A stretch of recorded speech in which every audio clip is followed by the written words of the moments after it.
Hello and welcome to your Newsmax Daily for Monday, June 30th, 2025, the 181st day of the year and the final day of June as we begin the Independence Day holiday week, the Independence Day holiday rush. Hope you had a terrific and safe weekend. If you do have travel plans for the holiday, good luck.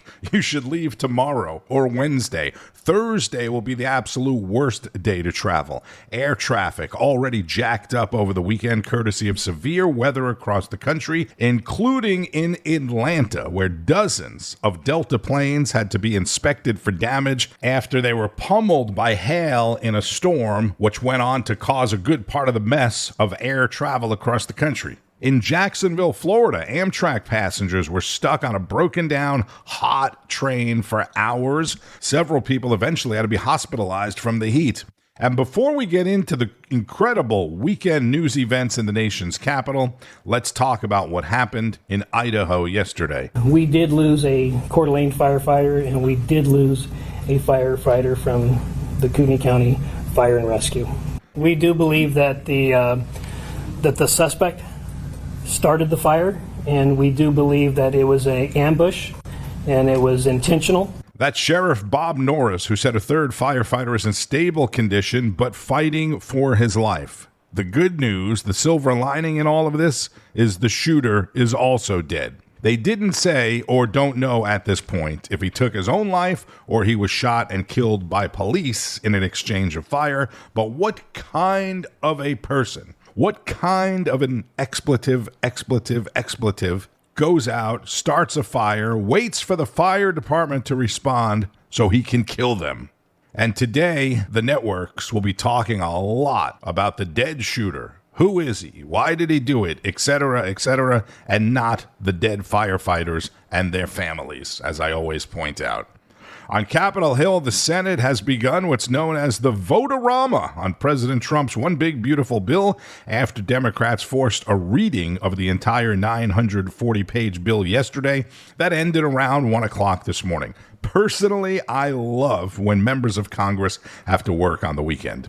The Democrats pulled the reading of the bill stunt after Republicans got the bill over a major hurdle Saturday in a 51-49 vote with the help of Vice President Vance and without approval, no surprise, of Senators Rand Paul and Thom Tillis. The bill increases the debt ceiling by $5 trillion. That doesn't sound at all conservative to me. It is inescapable that this bill in its current form will betray the very promise that Donald J. Trump made. North Carolina Senator Thom Tillis saying the cuts to Medicaid are exactly what President Trump promised not to do. Trump then threatened to support whomever runs against Thom Tillis in North Carolina next year, so Thom Tillis came back and said he is not going to run for re-election. By the way, Elon Musk coming out as well and calling the bill utterly insane. Wisconsin Republican Senator Ron Johnson, who you've seen on Newsmax many times, was a no on the bill, but is now a yes. He spoke with Wake Up America.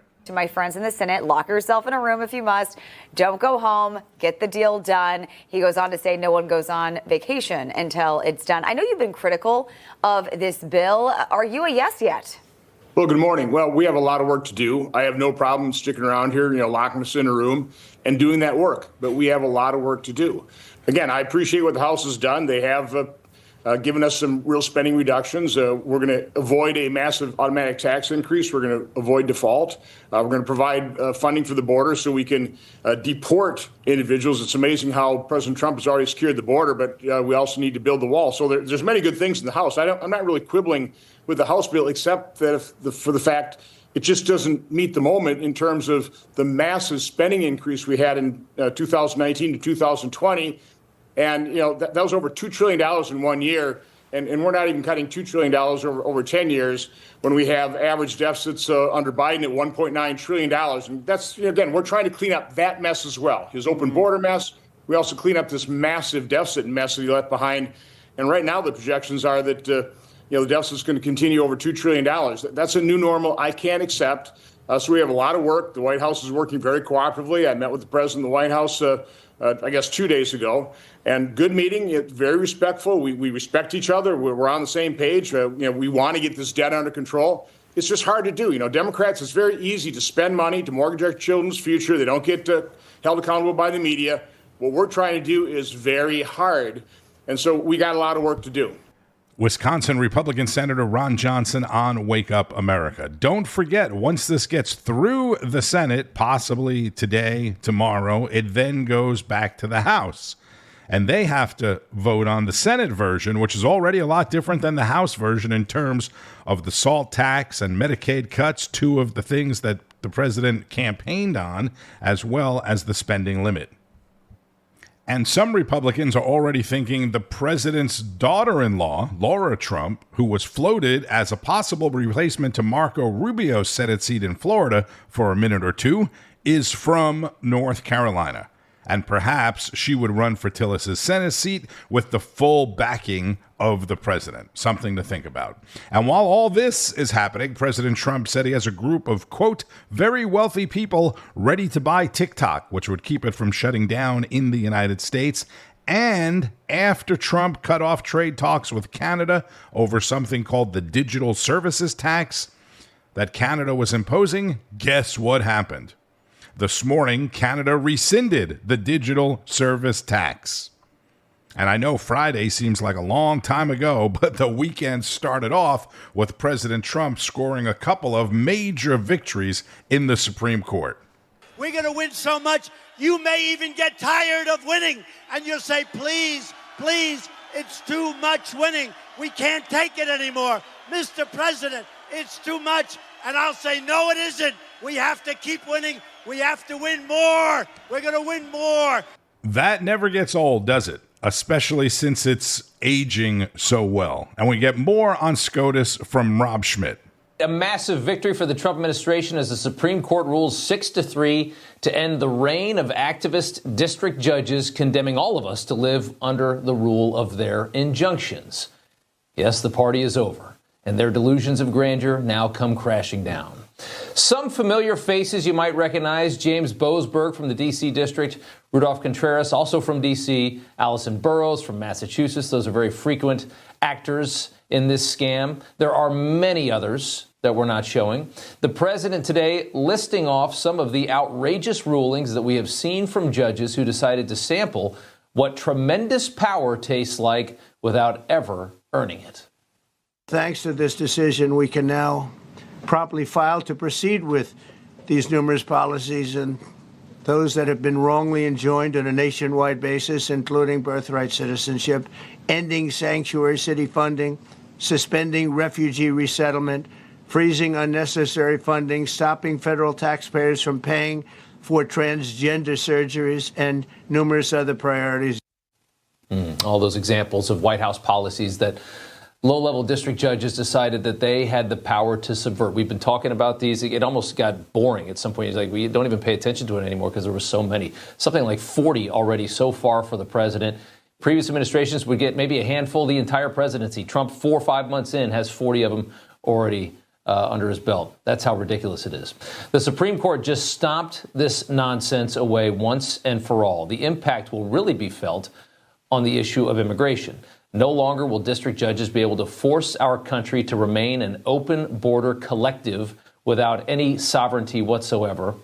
The Attorney General Pam Bondi on that. Feel safer now that President Trump can deport all of these gangs, and not one district court judge can think they're an emperor over this administration and his executive powers and why the people of the United States elected him. Almost as good as the ruling today was watching 2 of the court's 3 liberal justices be exposed, showing both their ignorance and also their inherent bias. Amy Coney Barrett hammered Ketanji Brown Jackson in her majority opinion, slamming Jackson's dissent and opinion that district courts should continue to hamper the agenda of an elected president. Amy Coney Barrett writing, Justice Jackson decries an imperial executive while embracing an imperial judiciary. Well put. Then while discussing Jackson's ignorance to restrictions on the judiciary controlling the presidency, Barrett then writing, Justice Jackson skips over that part. because analyzing the governing statute involves boring legalese. This is about as insulting as anything we've ever seen from one Supreme Court Associate Justice to another. We know that Amy Coney Barrett is also far from a partisan Trump-loving judge. She's been a pain for Trump in a lot of cases. She's very happy to run over to the other side to show that she's not a MAGA loyalist of some kind. So for her to write that makes you wonder just how obnoxious and incompetent Ketanji Brown Jackson actually must be to earn a public thrashing like that from her colleague, who, again, is no MAGA loyalist of any kind. It's interesting that she wrote that. And then there's Elena Kagan, who just 3 years ago, when Joe Biden's White House was struggling with nationwide injunctions, said this. It just can't be right that one district judge can stop a nationwide policy in its tracks and leave it stopped for the years that it takes to go through normal process. It just can't be right that we have these district court nationwide injunctions, she said just 3 years ago. Today, she finally had a chance to do something about it. But with Trump in the White House, Kagan, as you might expect, chose to defend those nationwide injunctions. Rob Schmitt is the host of Rob Schmitt Tonight. Catch it tonight at 7 p.m. Eastern. And Lidia Curanaj discussed some of the Supreme Court's other rulings on Friday. The biggest decision today, though, birthright citizenship. The Supreme Court of the United States ruling that Trump was well within his scope of power to end birthright citizenship for illegal aliens. That was meant for the babies of slaves. It wasn't meant for people trying to scam the system and come into the country on a vacation. This was, in fact, it was the same date, the exact same date, the end of the Civil War. It was meant for the babies of slaves, and it's so clean and so obvious. But this lets us go there and finally win that case, because hundreds of thousands of people are pouring into our country under birthright citizenship, and it wasn't meant for that reason. It was meant for the babies of slaves. Trump, once again, he's putting an end to the grift of those anchor babies, the weaponization of a child to gain free services on the taxpayer dime. And speaking of babies, the Supreme Court also upholding Trump's push to give back power to parents in another 6-3 decision. Once again, along those ideological lines, the Supreme Court ruling in favor of a group of Maryland parents who sued a public school board over its refusal to allow elementary school children to be taken out of classes with LGBTQ plus times 10 themed storybooks. I think the ruling was a great ruling, and I think it's a great ruling for parents. It's really a ruling for parents. They lost control of the schools. They lost control of their child. And this is a tremendous victory for parents. And I'm not surprised by it, but I am surprised that it went this far. It took us to bring life back to normal. So it's wonderful. It's parental. And I kept saying, we will give you back your parental rights. They were taken away, and this is a tremendous victory for parents. Justice Alito writing for the majority, quote, a government burdens the religious exercise of parents when it requires them to submit their children to instruction that poses a very real threat of undermining the religious beliefs and practices that the parents wish to instill. He added, and a government cannot condition the benefit of free public education on parents' acceptance of such instruction. The effort to stop the indoctrination of our children, a unifying cause for all faiths. The Maryland parents who sued the school board came from Muslim, Roman Catholic, as well as Ukrainian faiths. Once again, common sense prevailing in the Supreme Court. That's Newsmax host Lidia Curanaj. You remember the big dust-up a few years back about the so-called Florida Don't Say Gay law, or Governor DeSantis's Don't Say Gay, a title mostly pushed by MSNBC? The law created by Governor DeSantis is actually called the Parental Rights in Education law. And you know what that law does? Exactly the same thing that the Supreme Court just ruled in favor of. Imagine that. If you lived in Florida instead of Maryland, you wouldn't have had to take your fight all the way to the Supreme Court. It's already the law in Florida, which will be in the news a lot today, by the way, as Governor DeSantis and the state forge ahead with the so-called Alligator Alcatraz illegal immigration detention center. Already, a lot of people are leaving out the word illegal immigration detention center. They made enormous progress on the facility over the weekend, say they're ready to bring in detainees as soon as tomorrow, Tuesday. The government will be moving detainees as well from the posh New York City hotels that President Biden put them in to the Everglades Detention Center. And just so you know, there is air conditioning, there is a medical facility, there is plenty of food and water, and an immigration processing center. Everything that the legacy media is reporting or will be reporting is mostly hyperbole or just incorrect. Or, they just kind of leave out some of the facts. Governor DeSantis has also deployed about 100 Florida National Guardsmen to the new Everglades immigration facility. And getting back to President Trump, he called for an end to the war in Gaza over the weekend as Israel resumed bombings in Gaza. Newsmax Middle East correspondent Jody Cohen spoke with the U.S. ambassador to Israel, Mike Huckabee. Ambassador Huckabee, thank you for speaking with Newsmax. Now, we've just heard the news that one Israeli soldier, who I actually know personally, has been killed in Gaza.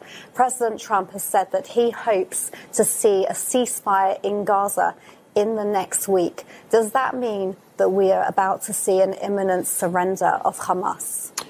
The president has certainly made it clear that Hamas has no future in Gaza, that they can't govern. And frankly, what the president has put forth is the only common sense reality. No one would have suggested that the Nazis could have stayed in power in Germany at the end of World War II, that they could have continued to help run Germany. Nobody would have thought that. So when the president says that Hamas has no future, people should take him seriously. Let's hope we're on the verge of a solution. Hostage families deserve it. You just mentioned someone that you know who has lost his life in Gaza. This is the tragedy, and it's gone on a long time, and a lot of people have been deeply hurt. And there's no one in Israel that isn't touched within a degree of the suffering, either from October 7th, hostages, or military people who have lost their lives.